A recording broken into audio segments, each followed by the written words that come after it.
Good afternoon, everyone. We'll begin this afternoon's meeting with a closed session, which will be held in the Public Meeting Room's conference room. Madam Clerk, would you please announce the items to be discussed therein? It is my understanding that the school board desires to enter into closed session in accordance with Section 2.2-3711.a of the Code of Virginia, the Virginia Freedom of Information Act, and specifically under Section 1, the discussion and consideration of personnel disciplinary matters, and 2, the discussion and consideration of student disciplinary matters and matters that would involve the disclosure of student records. Members of the board, you've just heard the items requested to be discussed in closed session. Do I have a motion in that regard? Is there a second? Second. Madam Clerk, would you please call roll on the motion? Dominique Chatters. Aye. Stephen Pronto. Aye. Lisa Hudgens. Aye. Ann Coker. Aye. Dot Heffron. Aye. We are now in closed session.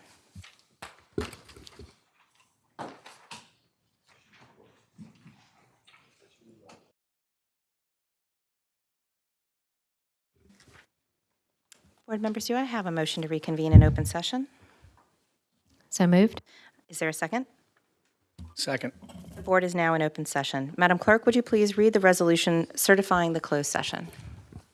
Now therefore be it resolved that school board hereby certifies that to the best of each member's knowledge, 1, only public business matters lawfully exempted from open meeting requirements by Virginia law were discussed in the closed meeting to which this certification resolution applies, and 2, only such public business matters as were identified in the motion convening the closed meeting were heard, discussed, or considered by the school board. Excuse me. Let's try to do too many things at a time. Is there a motion to adopt the resolution? So moved. Is there a second? Second. Madam Clerk, would you please call roll on that motion? Dominique Chatters. Aye. Stephen Pronto. Aye. Aye. Ann Coker. Aye. Dot Heffron. Aye. The motion carries. Is there a motion regarding the first student matter? In case number 2023-24/26RE, it is recommended that the superintendent's recommendation be upheld. Is there a second? Second. Madam Clerk, would you please call roll on the motion? Dominique Chatters. Aye. Stephen Pronto. Aye. Lisa Hudgens. Aye. Ann Coker. Aye. Dot Heffron. Aye. The motion carries. Is there a motion regarding the next student matter? In case number 2023-24/14, it is recommended that the superintendent's recommendation be upheld. Is there a second? Second. Madam Clerk, would you please call roll on the motion? Dominique Chatters. Aye. Stephen Pronto. Aye. Lisa Hudgens. Aye. Ann Coker. Aye. Dot Heffron. Aye. The motion carries. Is there a motion regarding the first personnel matter? In case number 2023-24/77-HR, it is recommended that the superintendent's recommendation be upheld. Is there a second? Second. Madam Clerk, would you please call roll on the motion? Dominique Chatters. Aye. Stephen Pronto. Aye. Lisa Hudgens. Aye. Ann Coker. Aye. Dot Heffron. Aye. The motion carries. Is there a motion regarding the next personnel matter? In case number 2023-24/78-HR, it is recommended that the superintendent's recommendation be upheld. Is there a second? Second. Madam Clerk, would you please call roll on the motion? Dominique Chatters. Aye. Stephen Pronto. Aye. Lisa Hudgens. Aye. Ann Coker. Aye. Dot Heffron. Aye. The motion carries. Is there a motion regarding the next personnel matter? In case number 24/79-HR, it is recommended that the superintendent's recommendation be upheld. Is there a second? Second. Madam Clerk, would you please call roll on the motion? Dominique Chatters. Aye. Stephen Pronto. Aye. Lisa Hudgens. Aye. Ann Coker. Aye. Dot Heffron. Aye. The motion carries. Good evening, everyone. I'd like to call the June 17th, 2024 School Board Special Meeting to order. We will now have an invocation by Mr. Paranto, followed by the flag salute led by Mrs. Coker. Heavenly Father, we are humbled tonight, this afternoon, as we are reminded of the great responsibility that rests on our shoulders. We ask blessing upon our board and ask that you give each one wisdom and the humility to ask for direction in their decisions. Surround us with your love so we can be confident moving forward. We know that none of us is perfect and that we all make mistakes, but we ask for patience and understanding as we work to keep our school systems great. I ask this in the name of the Father who made us, the Son who sacrificially loves us, and the Spirit who guides us. Amen. Please join us at this time for the Pledge of Allegiance. to the flag of the United States of America, and to the republic for which it stands, one nation, under God, indivisible, with liberty and justice for all.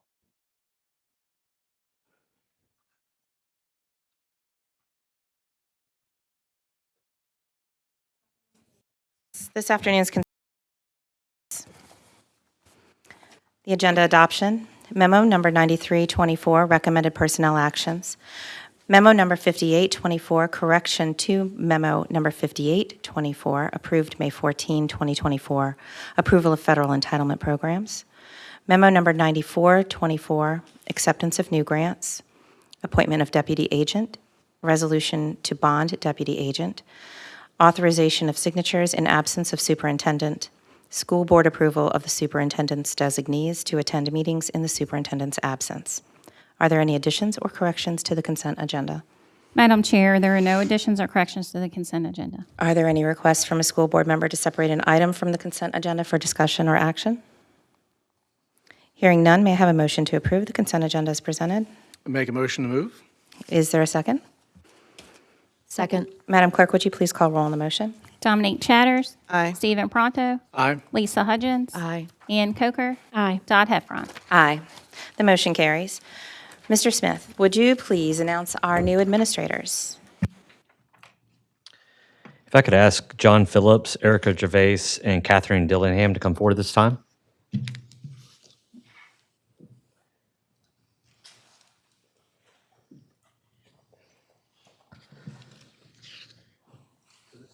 Call the-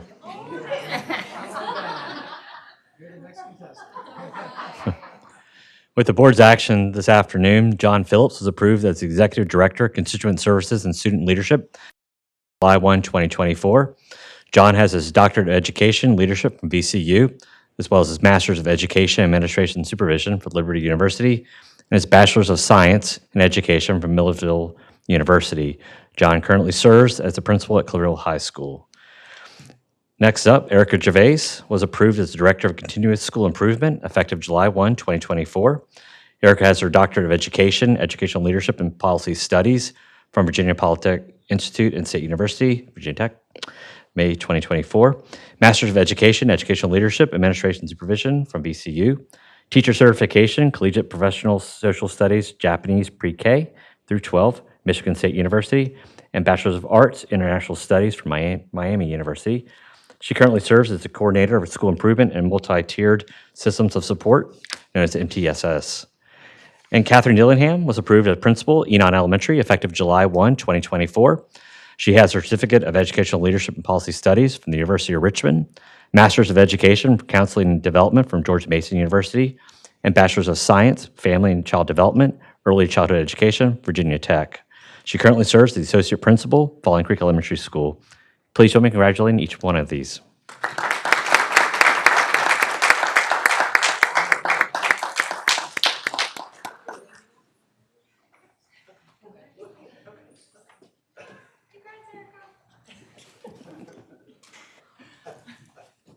Congratulations to our three new administrators. Next, we have memo number 24 from Mr. Meister.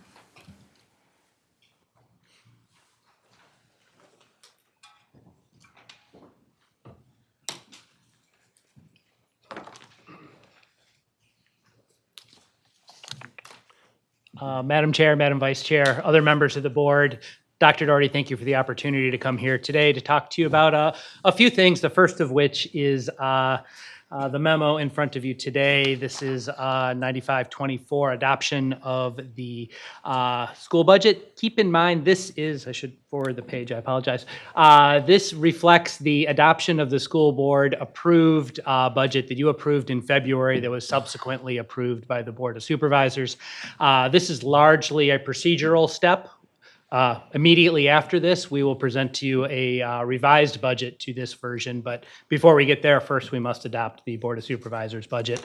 The second piece I'll talk about in a little bit. So as we go forward, this was reflective of the budget that this board approved on February 22nd. You can see here a total of $992 million for CCPS, 997.8 when you include ARGIS in there, and the various items that were approved. I think this is the last time I get to share this slide, and I'm pretty excited about that.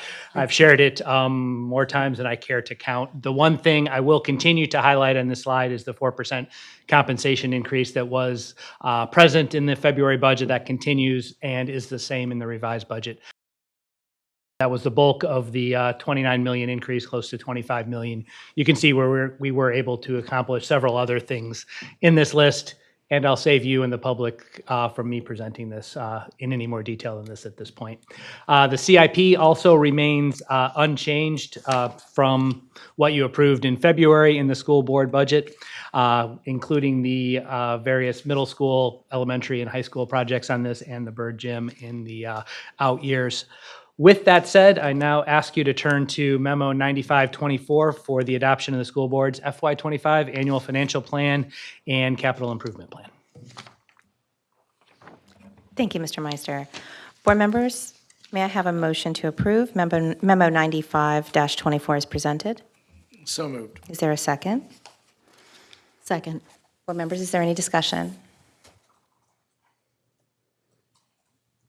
I think we're all talked out. Thank you, Mr. Meister. There's been a motion and a second. Madam Clerk, would you please call roll on the motion? Dominique Chatters. Aye. Stephen Pronto. Aye. Lisa Hudgens. Aye. Ann Coker. Aye. Todd Heffron. Aye. The memo is approved. Thanks so much. Next, we have Memo 9624. You're still at bat. It's me again. Madam Chair, Madam Vice Chair, other members of the board, and Dr. Doherty, this is the meat of the discussion for today. This is the one I'm excited about. Before I get into this discussion, I want to pause for a second.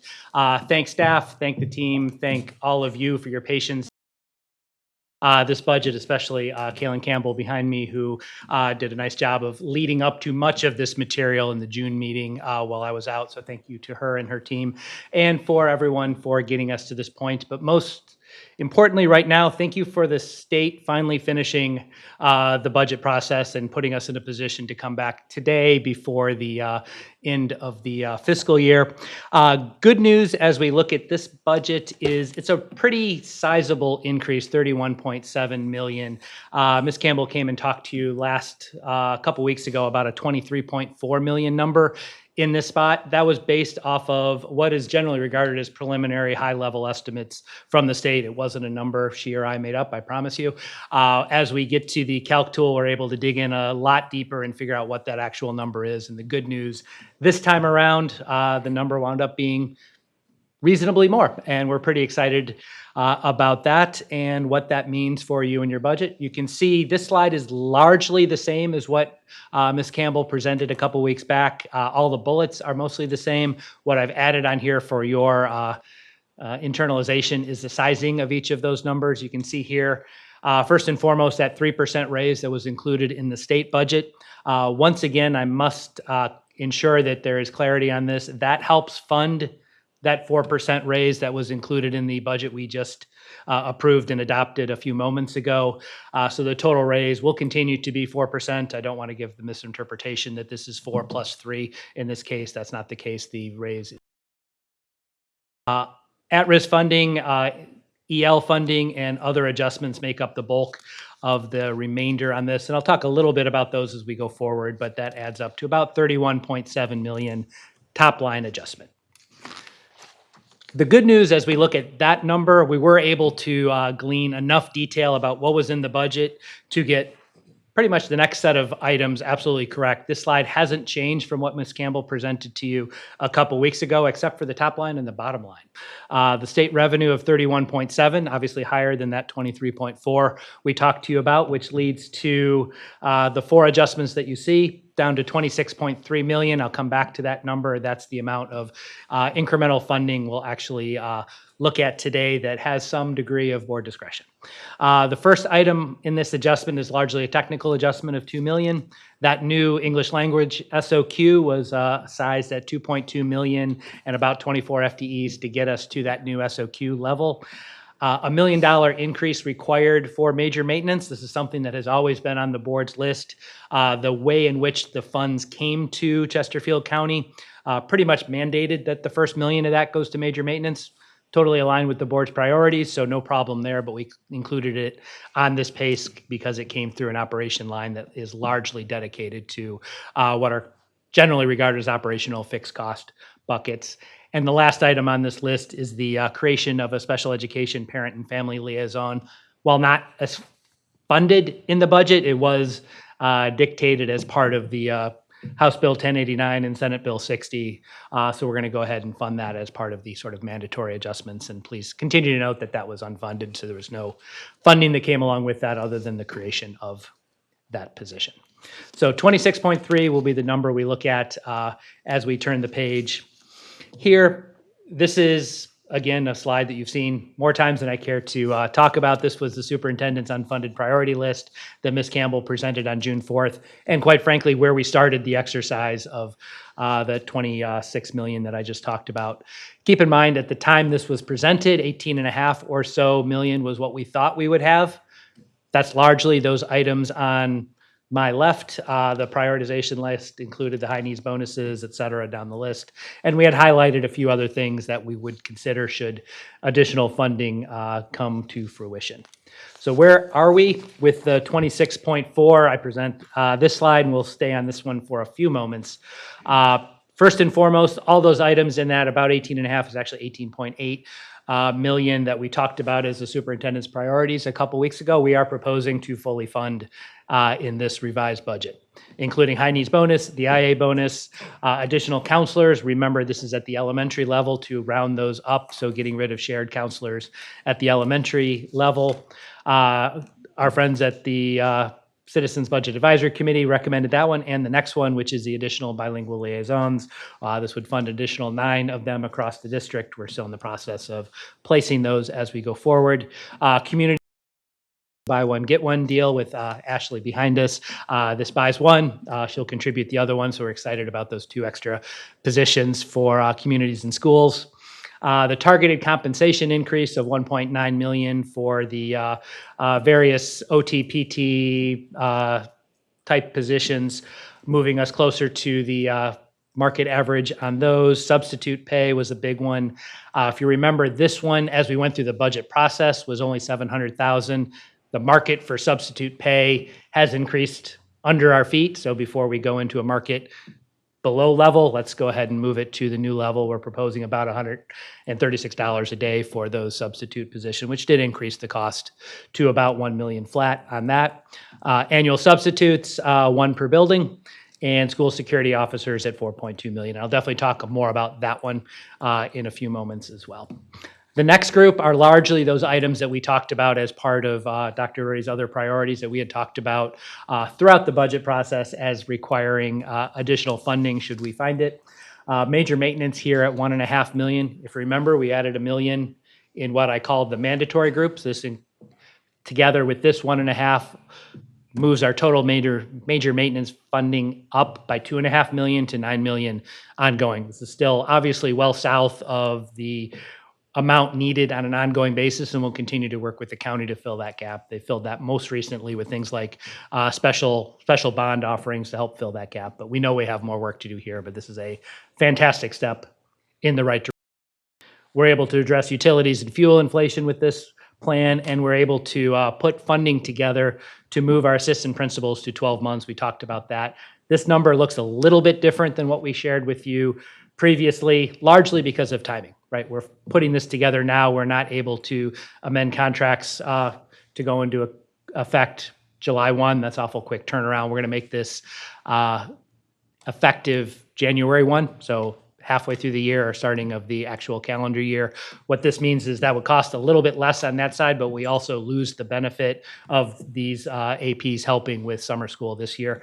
Net, it winds up being about the same amount this year and puts us in a position to have that fully funded next year. The next group of items here, what we'll call additional district requests. These are items that have been on Dr. Doherty's list for some time, but quite frankly, we didn't think we'd have the funds to be able to execute these at this point in time, as we're really excited that this extra funds allows us to lean in to some of these items. I'll talk about each of these in a little bit more detail in a second. Right now, I'll just read them off into the record, which is school bus replacement at about $1 million, transportation assistant managers at just under $500,000, various compliance positions at just over $250,000, and the biggest one on this, paid parental leave, which we're really excited to talk about a little bit later. So I did mention I would come back to the SSO expansion. This is a big number of people, especially as we look at this initiative coming into the year this late. It's about a 49% increase to the ask. So there's going to be a lot of effort on this one, both in recruiting and training these folks as we go forward. You can see the general timeline here on the second bullet. We're going to post these as soon as tomorrow, pending approval here tonight or this afternoon.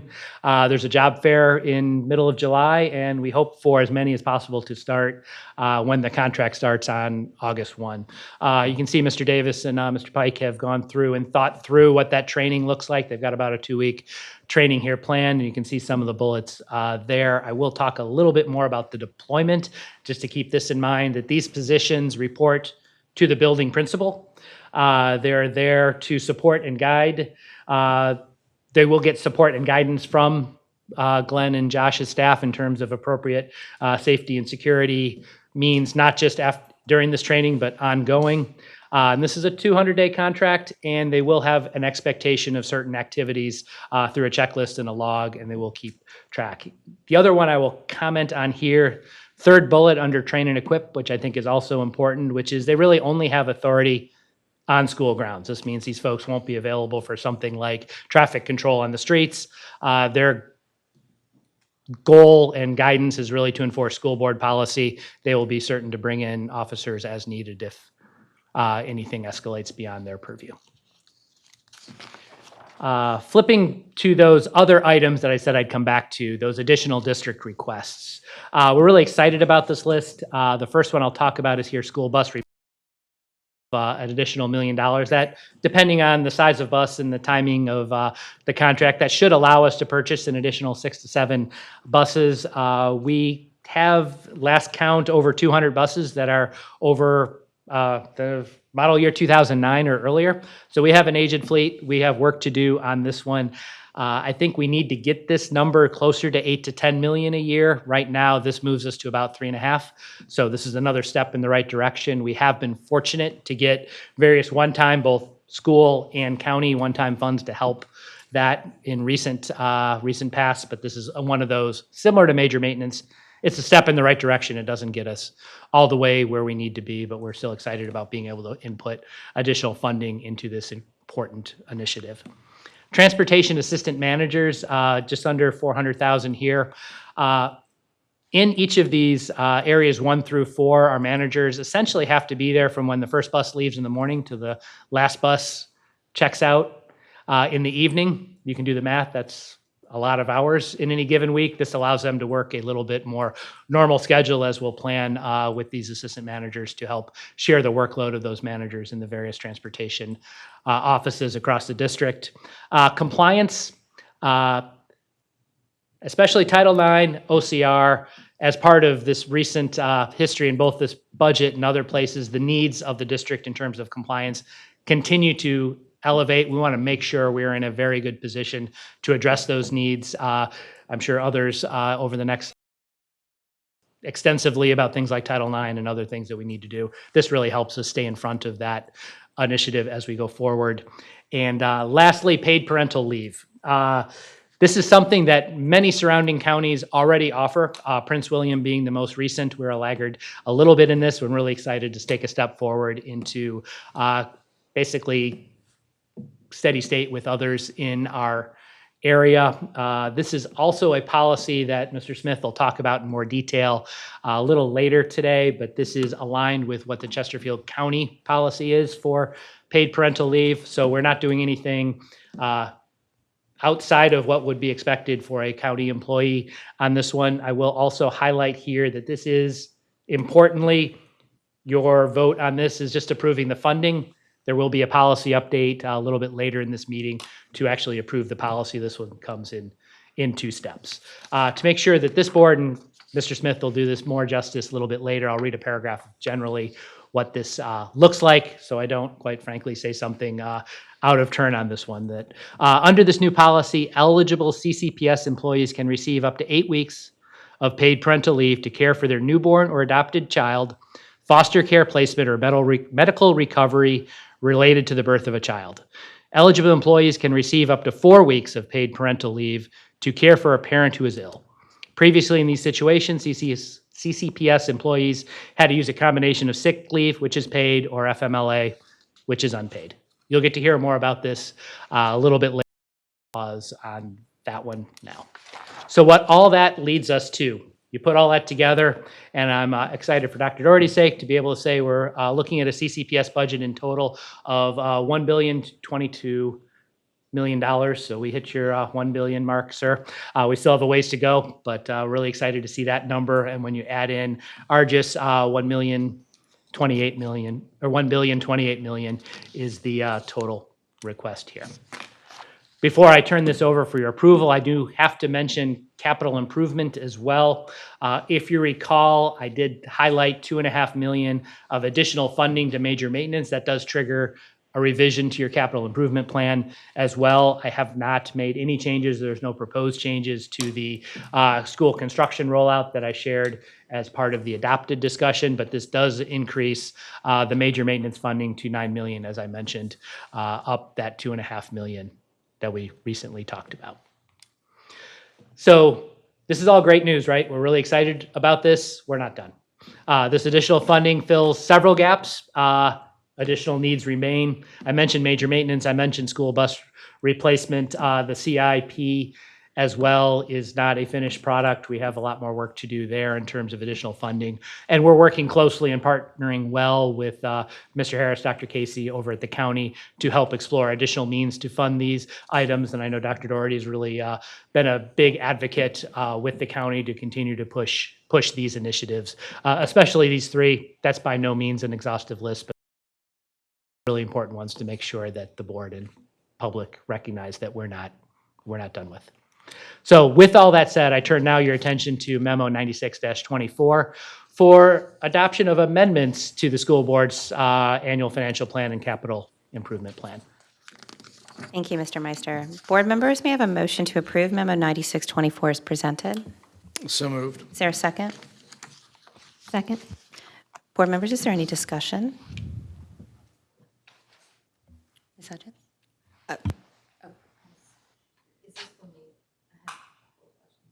Yes, you can ask away.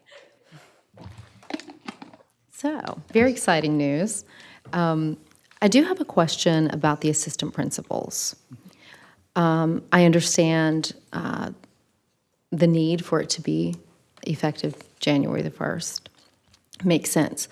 One of the things that I heard again and again was, honestly, they're already working, and it'd be great if they got paid. Sorry to throw this out here in the world, but I don't know how to ask the question. I'm just going to come out and ask it. Is there any way that people who are working overtime could get paid now? Or is it just it's starting January the 1st, and it is what it is, and that's the end of it? The proposal is to start at January 1st. I know there's significant HR and operational hurdles doing anything different. Looks like you're about to say something, Dr. Doherty. Much more. No, it's great. That's Very great. good Great question. My answer may not be that great, but hey, it's my last meeting. No, seriously. And speaking from experience as an AP and moving and as a building administrator, I know that all of our school administrators, from principals to associates to assistant principals, they could put up to 80 hours a week, and sometimes it's just the nature of the job, especially at the secondary level. I hate to say this, that's the nature of the job. We recognize this. We've been talking about this for a couple of years, that we would just like put everybody on the same playing field. It was never thought of as something to think about before I got here. And we wanted to make sure we could put it in the budget. Trying to squeeze some other things in we wanted to get the best bang for the buck. And so this allows the central office staff and Dr. High and her team to really look at the overall piece, because there is a complication when you have associate principals and you have assistant principals. And one of the things that we've looked at is they're really just assistant principals. There's always someone who's second in command. As those associates move on to other positions, we'll probably get rid of those positions because everyone's 12-month. I just think it's a time to give everybody a chance to get into the system, making sure we have everybody filled, and then department and payroll and everyone else can in January be ready in January to turn the page, and we're all set for next year. With summer school starting as where we are, we already have people under contract. Some of our APs do work the summer schools at times. This allows for everything to start with a nice clean slate in January, and then next summer, we really have a nice clean format for summer school. Hope that helps. Thank you. Board members, any other discussion? Mr. Pronto. Thank you, Madam Chair. I'm excited to see that we are adding the parental leave into our policies. I think a report recently, right, the shortages that we're seeing across the nation, and what are we doing to help people, teachers, feel like, hey, if I come work here, here's the benefits, right? So, looking at it from a corporate perspective, when you're accepting a job offer, its salary is important, yes. Work-life balance, absolutely. What are my benefits, right? So this isn't the cure, right, for us, but it's definitely a step in the right direction. So I'm very pleased to see that in there and greatly appreciate the support of the board to get this passed. So thank you. Any other discussion? There's been a motion and a second. Madam Clerk, would you please call roll on the motion? Dominique Chatters. Aye. Stephen Pronto. Aye. Lisa Hudgens. Aye. Ann Coker. Aye. Todd Heffron. Memo is approved. Thank you, Mr. Meister. Yay. The collective sigh of relief. Next, we have Memo 9724. Mr. Meister. Thank you, Madam Chair. Once again, Vice Chair, other members of the board, Dr. Doherty. Actually, before I go into this, I do want to put one point of clarification out what we just finished, because I forgot to mention it, and that's just timing of approval. I include this in your minutes. This increase is a significant increase, and I do want to highlight that this Chesterfield County Board of Supervisors will note this in their upcoming meeting and flag it for a public hearing. That takes time to notice, so that public hearing will be in July, and that's when they will vote, hopefully, for their approval of your revision. So if you're looking for those revisions in June, they'll be in July. So with that, I apologize for not mentioning that earlier, but now we turn our attention to our current year and FY24 and the year-end update.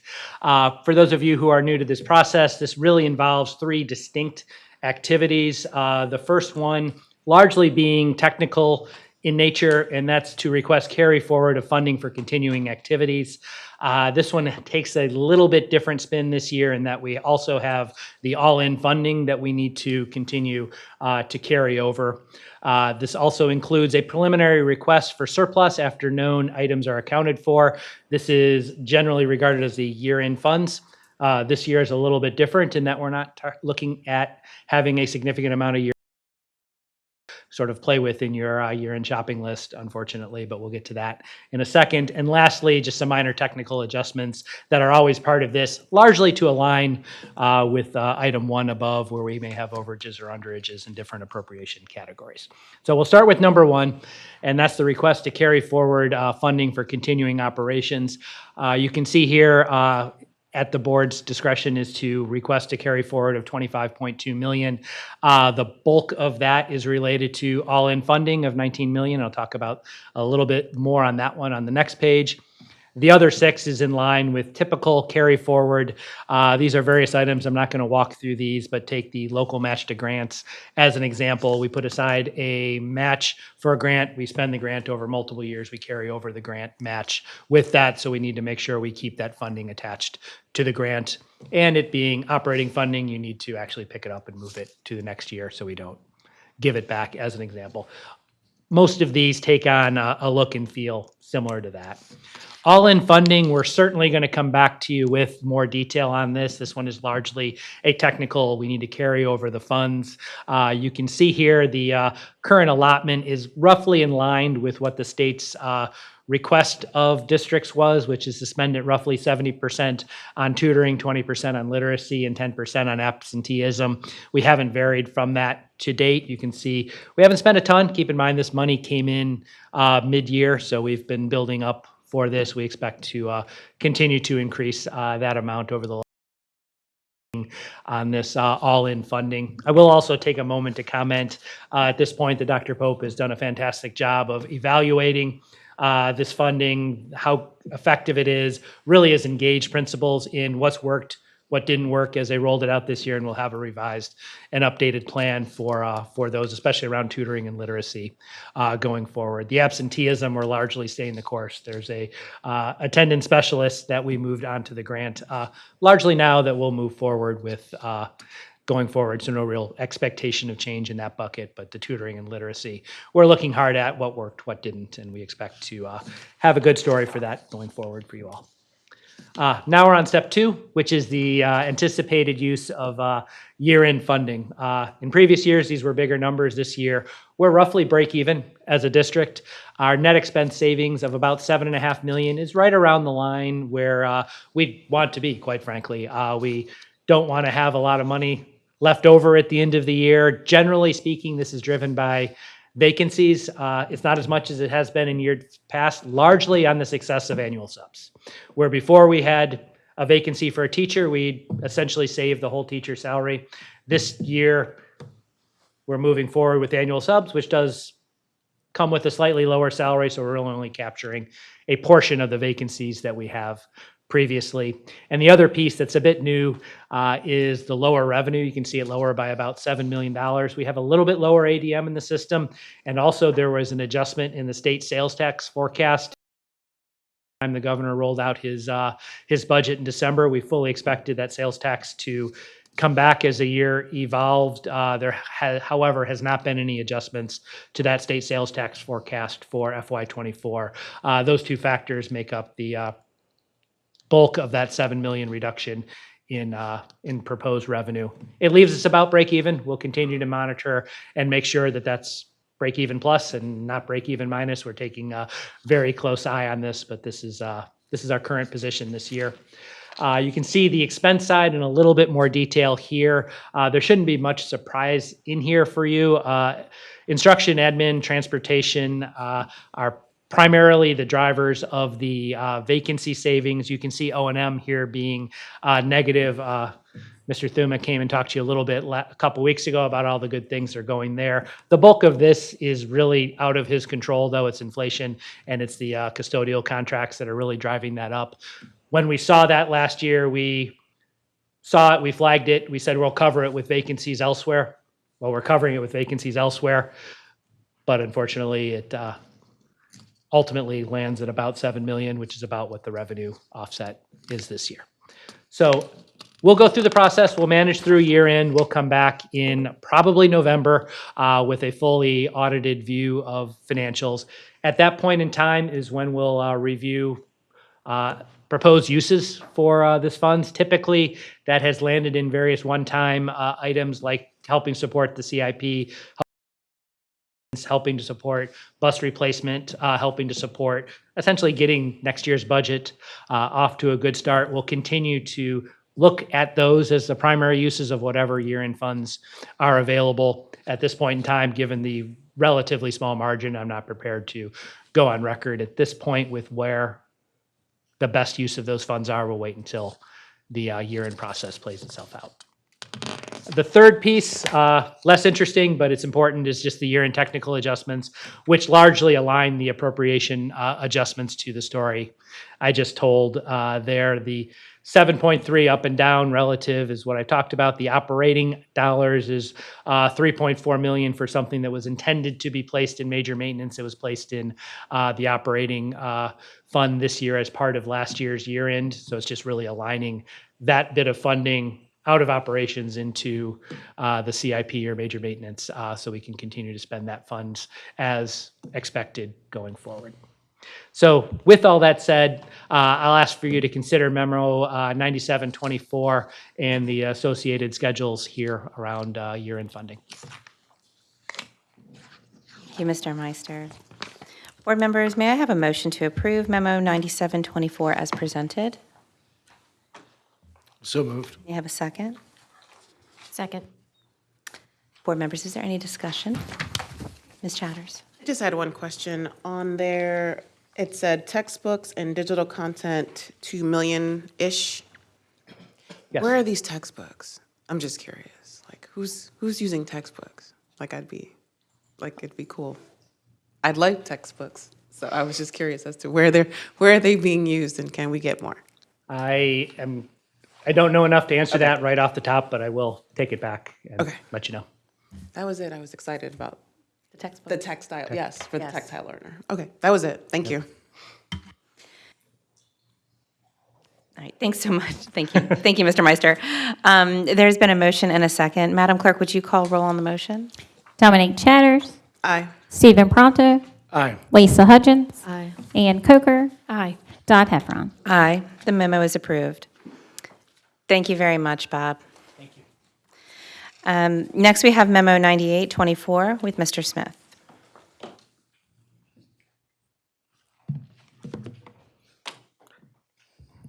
Thank you, Madam Chairman, board members, Dr. Doherty. You have for you memorandum number 098-24. I'll say up front, just to kind of let you know kind of how we're going to flow through this memo. The first section is kind of a longer read by me to put everything on the record for first reading. We'll pause then. I'll give a presentation on new school board policy 5255, and then you have two motions before you. Staff recommends revisions to current policies and regulations as follows. Number 1, revisions of policy 1011, non-discrimination. Policy updated to reflect policy and legal references updated to reflect Amendment of Virginia Code 2.2-3900, et cetera, by House Bill 18. Number 2, revisions of policy 1013, comprehensive plan. Policy updated to reflect policy 3015, literacy plan. Number 3, revisions of policy 1014, equity. Policy updated to reflect policy and legal references updated to reflect Amendment of Virginia Code 2.2-3900, et cetera, by House Bill 18. Number 4, revision to policy 1031, board member removed from office, legal references updated. Number 5, revision to policy 1082, electronic participation in school board meetings from remote locations. Policy and legal references updated to reflect Amendment of Virginia Code 2.2-3701 and 2.2-3708.3 by House Bill 1040 and Senate Bill 85. Number 6, revisions to policy 1110, public participation at school board meetings. Policy and legal references updated to reflect Amendment Virginia Code 22.1-7914 and 22.1-7915 by House Bill 253. Number 7, revisions to policy 2190, reporting acts of violence and substance abuse. Policy and legal references updated to reflect Amendment Virginia Code 22.1-279.9 by House Bill 719 and Senate Bill 379. Number 8, new policy 3016, reading specialists. Policy created to comply with provisions of the Virginia Literacy Act established in 2022 by House Bill 319, Amendment of Virginia Code 22.1-253, 13:2 by Senate Bill 1175 in 2023.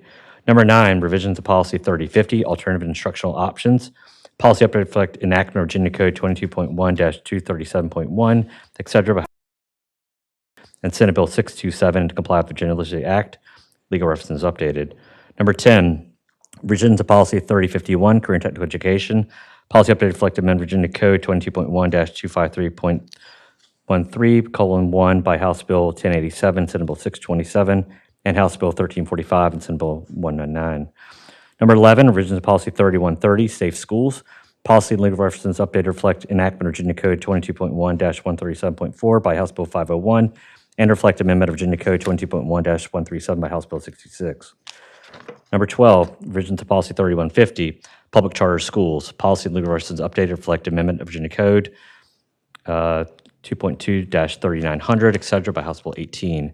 Number 13, revision to Policy 3150-E, charter school application addendum. Policy and legal references updated reflect amendment of Virginia Code 2.2-3900, et cetera, by House Bill 18. Number 14, revision to Policy 3150-R, charter school application. Policy and legal references updated reflect amendment of Virginia Code 2.2-3900, et cetera, by House Bill 18. Number 15, revisions to Policy 3169, notification of learning objectives. Policy update reflect amendment of Virginia Code 22.1-253.13:2 by and 22.1-253.13:4 by House Bill 1089 and Senate Bill 220. Legal references also updated. Number 16, revision to Policy 3170. Policy updated reflect enactment of Virginia Code 22.1-237.1, et cetera, by House Bill 1087 and Senate Bill Apply Virginia Literacy Act. Legal references updated. Number 17, revisions to Policy 3174, retaking SOL assessments. Policy updated to comply with Virginia Literacy Act provisions established by House Bill 319 in 2022. Legal references updated. Number 18, revisions to Policy 4010, rights and responsibilities. Policy and legal references updated to reflect amendment of Virginia Code 2.2-3900, et cetera, by House Bill 18. Number 19, revisions to Policy 4030-R, enrollment procedures. Policy updated to reflect amendment of Virginia Code 22.1-3 and 22.1-3.4 by House Bill 777. Policy update to reflect current practice. Number 20, revisions to Policy 4100 student records. Policy legal references updated to reflect 8 VAC 20-81-170 and amendments to Virginia Code 22.1-289 by House Bill 1089 and Senate Bill 220, and Virginia Code 16.1-305.1 by House Bill 1317 and Senate Bill 443. Number 21, revision to Policy 4110, equal educational opportunities, non-discrimination. Policy and legal references updated to reflect amendment Virginia Code 2.2-3900, et cetera, by House Bill 18. Number 22, revision to Policy 4111, student health services and requirements. Policy updated to reflect current practice. Number 23, revision to Policy 4185, college and career readiness. Policy updated to reflect enactment of Virginia Code 22.1-237.3 by House Bill 1087 and Senate Bill 627, legal references updated. Number 24, revision to Policy 4190, student wellness. Policy updated to reflect amendments to Virginia Code 22.1-207 and 22.1-251 by House Bill 1221, House Bill 98, and House Bill 379/Senate Bill 719. Number 25, revisions to Policy 5040, Equal Employment Opportunity Affirmative Action Plan. Policy and legal references updated to reflect amendment Virginia Code 2.2-3900, et cetera, by House Bill 18. Number 26, revisions to Policy 5150-R, procedures for adjusting grievances teachers. Policy and legal references updated to reflect amendment Virginia Code 2.2-3900, et cetera, by House Bill 18. Number 27, revisions to Policy 5169, professional staff. Policy updated to reflect amendment Virginia Code 22.1-298.1 by House Bill 632 and Senate Bill 352. Number 28, revisions to Policy 5191, professional staff development. Policy revised to reflect amendment Virginia Code 22.1-253.13:4 by House Bill 1089 and Senate Bill 220, and to remove an outdated deadline provision. Number 29, new policy 5255, paid parental leave. We'll talk about that in a few minutes. Number 30, revisions to Policy 5360, privacy policy. Policy and legal references updated to reflect amendment Virginia Code 22.1-296.5 by House Bill 355 and Senate Bill 411. Number 31, revisions to Appendix A, Section 2, EEO, Affirmative Action Plan. Policy and legal references updated to reflect amendment of Virginia Code 2.2-3900, et cetera, by House Bill 18. Number 32, revisions to Policy or Appendix A, Section 23, procedures for payment of athletic supplements to non-CCPS employees and CCPS exempt employees. Practice. Number 33, revisions to Policy 6070, guest speakers. Policy and legal references updated to reflect amendment Virginia Code 2.2-3900, et cetera, by House Bill 18. Number 34, revisions to Policy 6135, relations to law enforcement authorities. Policy updated to reflect current practice. Number 35, revisions to Policy 6170, use or rental of school facilities. Legal references updated. Number 36, revisions to policy 7120, budget, funds transfer, legal references updated reflect amendment of Virginia Code 22.1-100 and 22.1-100.1 by House Bill 599.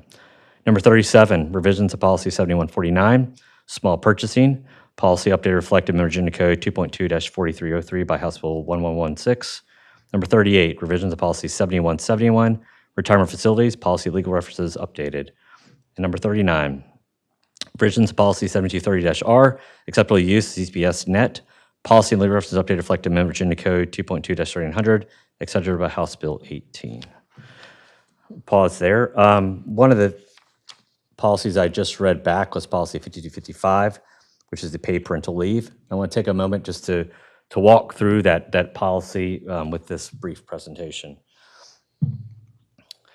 And if you'll bear with me, this is a very technical presentation, but I think it's important, obviously, with the words on the screen and obviously going through those for people who are watching or maybe come back to this. Obviously, contingent with the approval you've already done for the funding for this policy now before you, I will reiterate one of the points that in that this does track with the Chesterfield County government policy. So first off, the purpose here. The purpose of this policy is to establish guidelines for consistent administration of paid parental leave. The policy on parental leave works in conjunction with School Board Policy 5410 and 5410-R and FMLA and is effective retroactively for qualifying events that occurred within the previous 6 months of the effective date of July 1, 2024, provided that all FMLA leave has been exhausted. As noted, this policy is for eligible employees may use up to a total of 8 weeks of paid parental leave. Eligible employees may use up to 8 weeks for a child or up to 4 of the 8 weeks for a parent.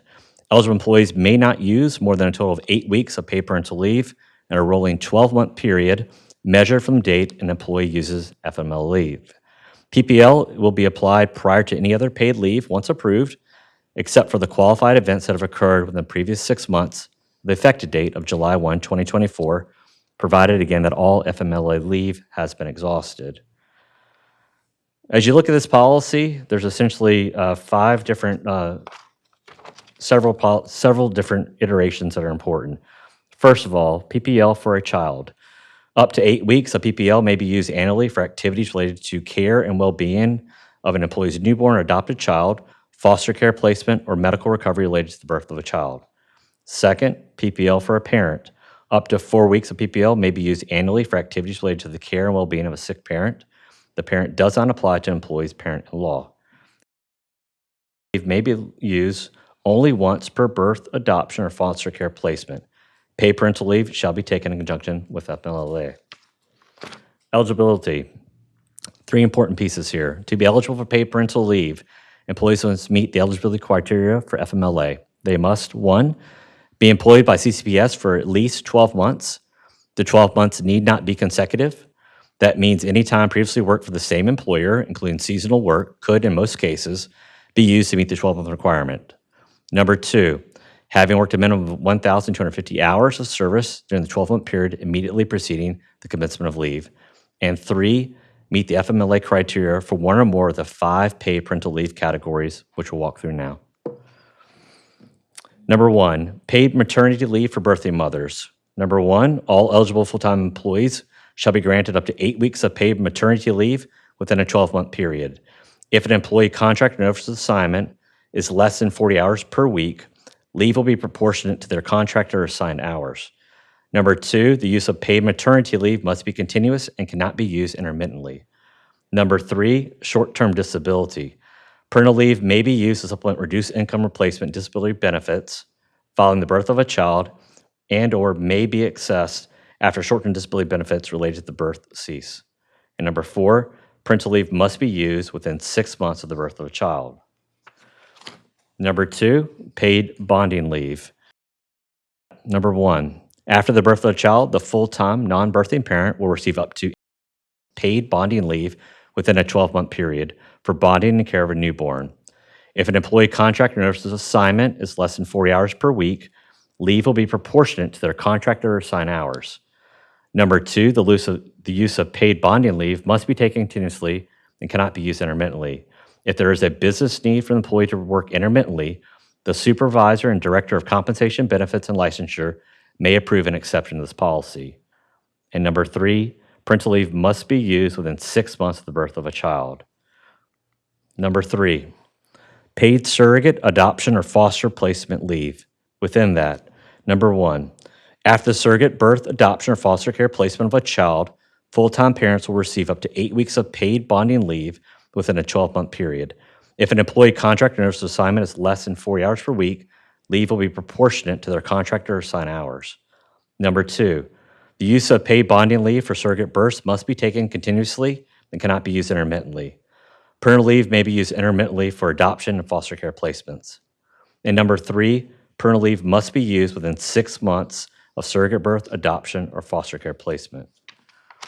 Number 4, paid leave for illness of an employee's parents. Within that, number 1, all eligible full-time employees may use up to 4 of their 8 PPL weeks within a 12-month period to care for a parent with a serious health condition as defined in FMLA. If an employee contract or nurse assignment is less than 40 hours per week, leave will be proportionate to their contract or assigned hours. PPL for a sick parent may be taken. And number 5, paid parental leave stillbirth. The mother who had the stillbirth is eligible for 2 weeks PPL. Leave must be continuous, and the non-birthing parent is ineligible to receive PPL when a child is stillborn, but is eligible to use leave in accordance with School Board Policy 5230, sick leave. A stillbirth is defined as a loss of a baby at or at 20 weeks of pregnancy, according to the CDC. So within the use of paid parental leave, 2 points. 1, paid parental leave must be used in conjunction with the eligible employee's FMLA and will be applied towards FMLA's Act's eligible hours. Number 2, limitations and restrictions. Paid parental leave will be based on the employee's FMLA eligibility balance. For example, if a full-time employee only has a remaining FMLA balance of 1 week of FMLA leave, the employee would only be eligible for 1 week of paid parental leave. And last, procedures. The employee shall submit a written request for PPL at least 30 calendar days prior to anticipated leave begin date or as soon as practicable. To qualify for PPL, employees are required to submit the FMLA certification of healthcare provider form and/or other supporting documentation to the benefits department. I'll pause there and note a couple of things. First of all, this is a very technical presentation. The biggest piece that we want to say to employees is simply that as they encounter these situations, we would ask that they work closely with compensation and benefits. Each situation is unique. We ask they work directly with them. For the board and for the community, with the board's vote tonight on the budget, there's a message going out to staff and families regarding the action taken on the budget. Tomorrow, there'll be a separate communication that goes out just regarding paid parental leave. There's also within that an FAQ document. We've tried to anticipate and encounter several different questions along the way.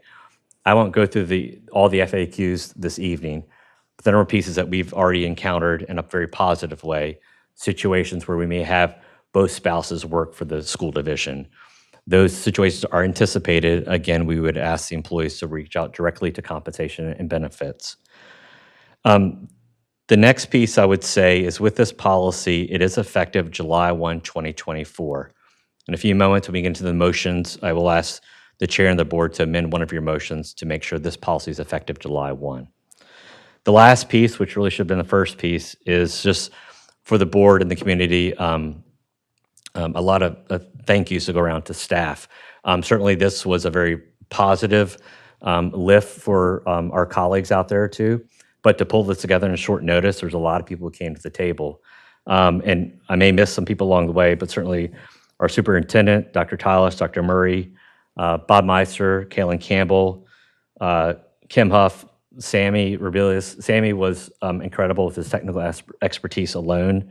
And certainly from the communication shop, Gino Quinn and Leanne McElway helping to pull together some of these documentations and our workforce. With that, Madam Chairman, I go back to our existing memo. Your School Board Policy 1200 provides that if circumstances warrant immediate action on the proposed policy or regulation, the school board may suspend its rules and bring the policy regulation up for immediate adoption following a first reading. Therefore, it's recommended the school board suspend its regular rules of policy adoption by waiving a second reading of the policies contained in this memorandum and approve each following this first reading. Proposed changes have been reviewed by the school board attorney. If approved, new policies, revisions of current policies and regulations will become effective immediately, save School Board Policy 5255, which will become effective on July 1, 2024. Madam Chairman, you have before you two recommended actions. I would note again, if you would, at least in the verbal piece for recommend action number 2, acknowledge that School Board Policy 5255 will become effective July 1, 2024. And I'm happy to answer any questions. Thank you, Mr. Smith. Board members, is there any discussion?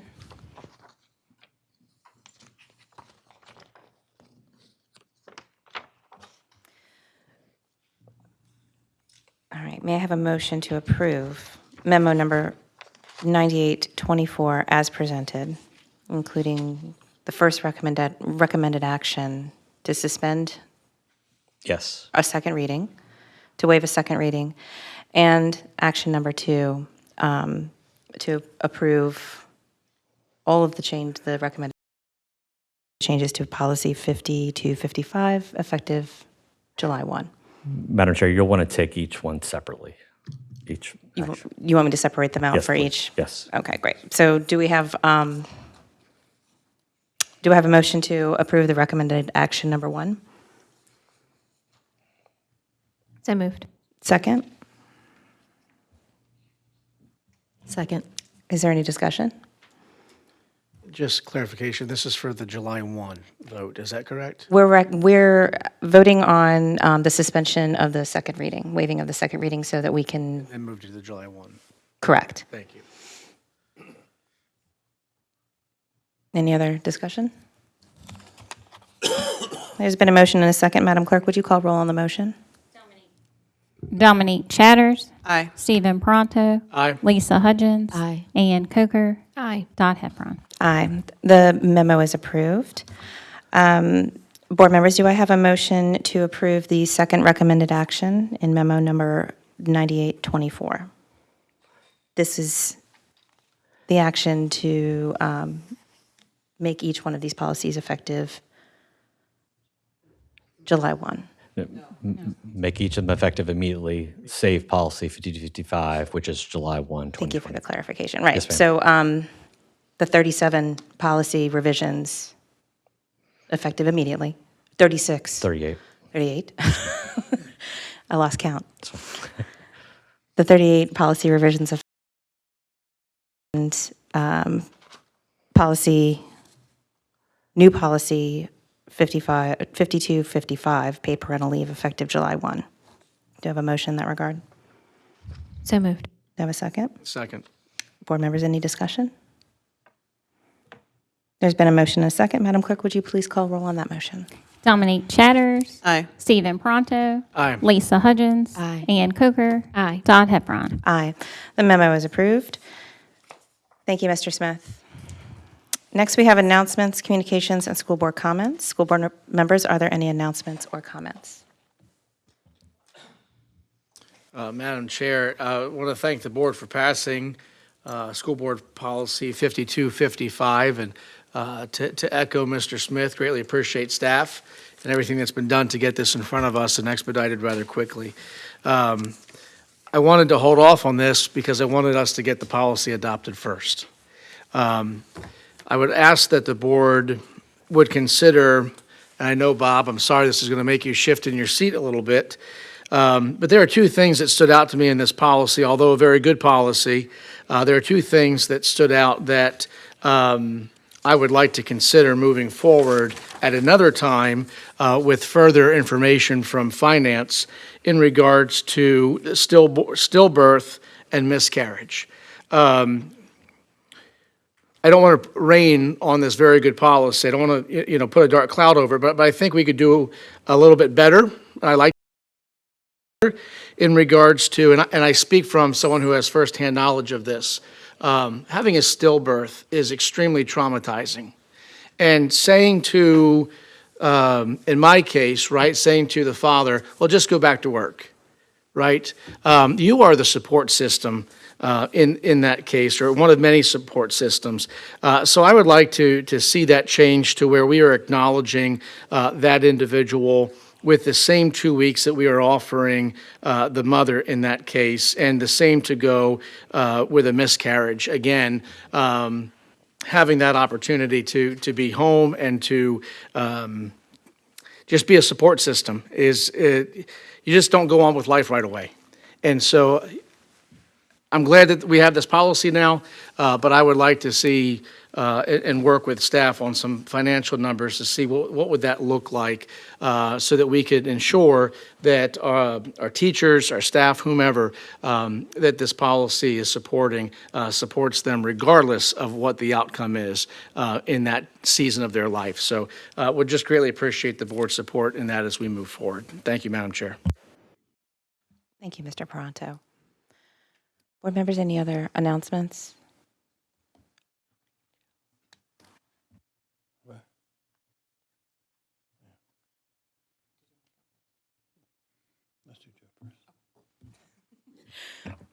So, board members, we do have one more action item that was missing from the agenda.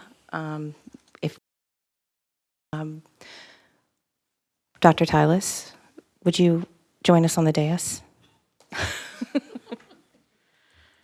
Madam Clerk, would you read the...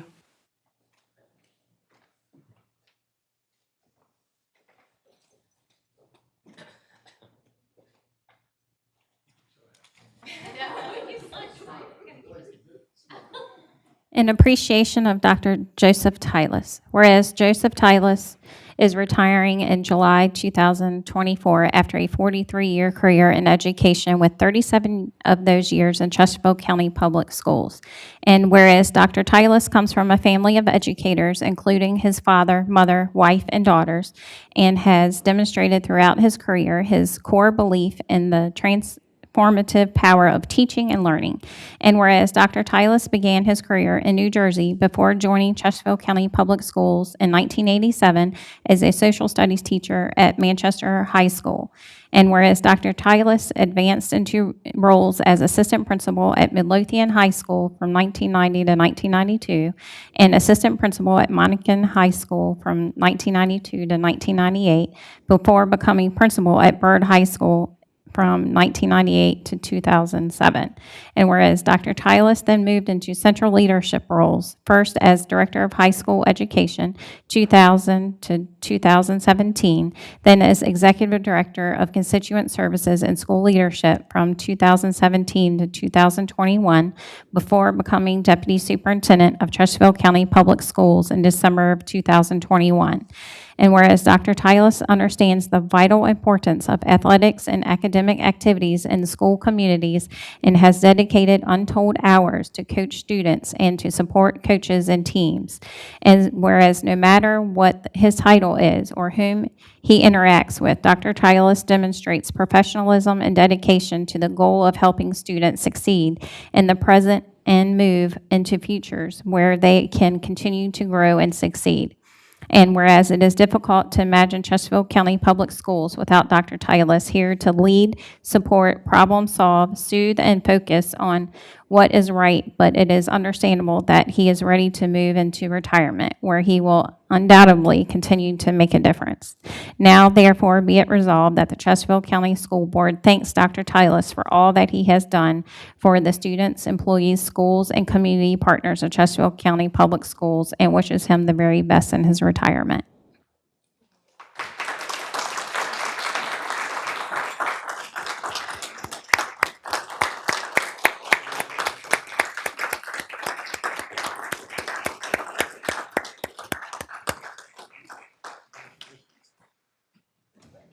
You're welcome.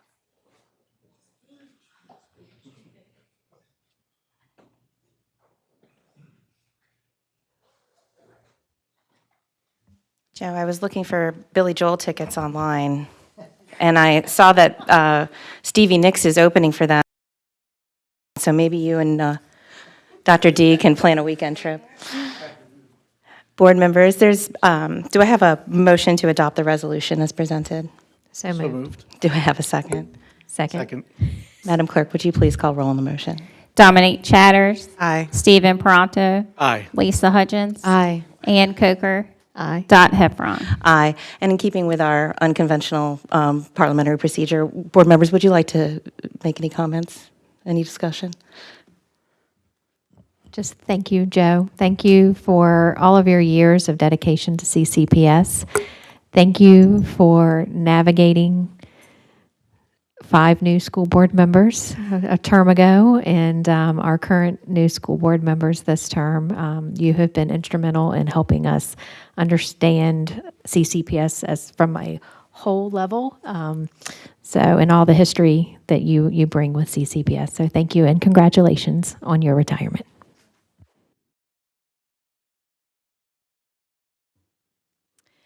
So I have known of you for many years, but only interacted with you closer for the last, I'm going to move this, 6 months, 7 months, whatever. You have been the consummate professional, lovely at every turn, very patient and willing to explain things until we understood them. That was very appreciated, at least by me. And it was funny. The other day, I could see you as a teacher, principal, higher level administrator. I saw you all the way through as you navigated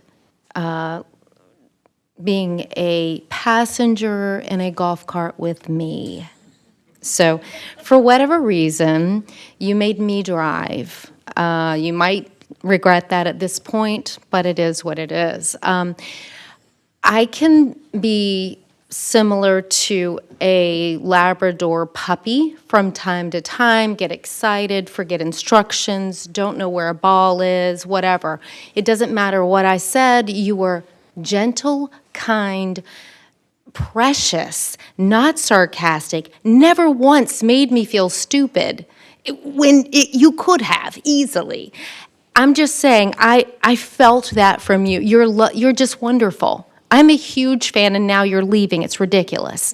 So I appreciate you and who you are, and I know that it's never changed. So anytime I've spoken with people in the community about you, they only have wonderful things to say. And so I took that as, okay, he's a great guy. And then the other day I experienced it, and it was beautiful, and I just am a huge fan. We're going to miss you. Thank you. Thank you, Madam Chair. Dr. Tyler, I appreciate your accountability. I appreciate your willingness to step up and acknowledge when things don't go well, but also champion them when they do. And when you champion them, I have learned you don't champion yourself. You champion those that are around you. And I think that is a great quality in your character. And I do wish you all the best. In our short conversation we had the other day, although this is goodbye, I know that you're not moving to Georgia, unlike others, and you're going to be around Chesterfield County for a while. So I'm sure we're going to run into you more often than not at various activities, which we would look forward to. So, Dr. Tyler, thank you for your nearly 40 years of service to education, and I wish you all the best. So I just wanted to say thank you as well. I know that you are the keeper of the secrets. So every time there's a question, you do provide the full context and history of how we got where we were there and how we got to where we are. And I appreciated having the full picture. And since you're not leaving and your number's already in my phone, I'm not saying that you will not be sought after for consultation off the record now, right? So uncandid, unfiltered. I can't wait. Have a good time, but don't go too far.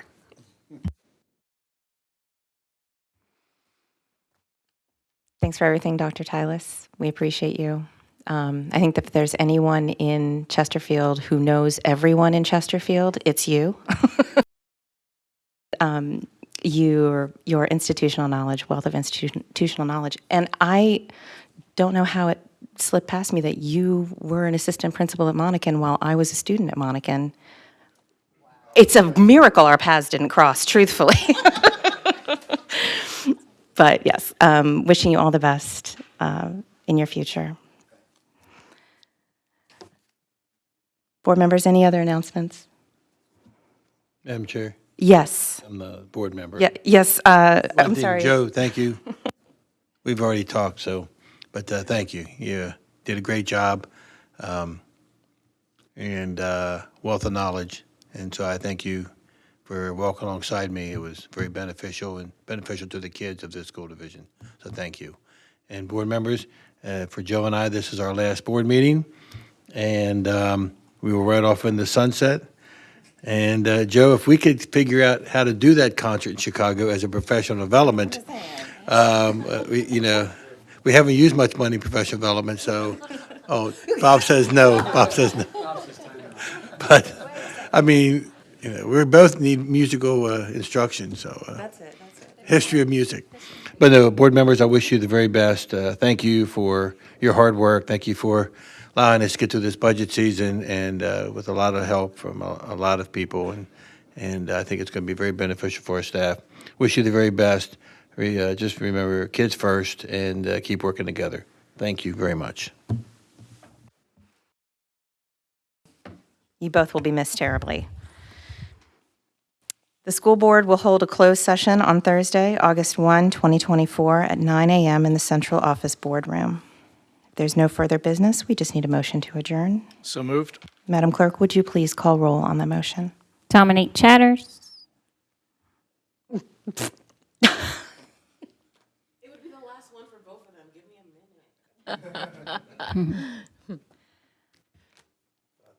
Aye. Stephen Pronto. Aye. Lisa Hudgens. Aye. Ann Coker. Aye. Dot Hepron. Aye. The motion carries. The June 17th, 2024 school board business meeting is adjourned.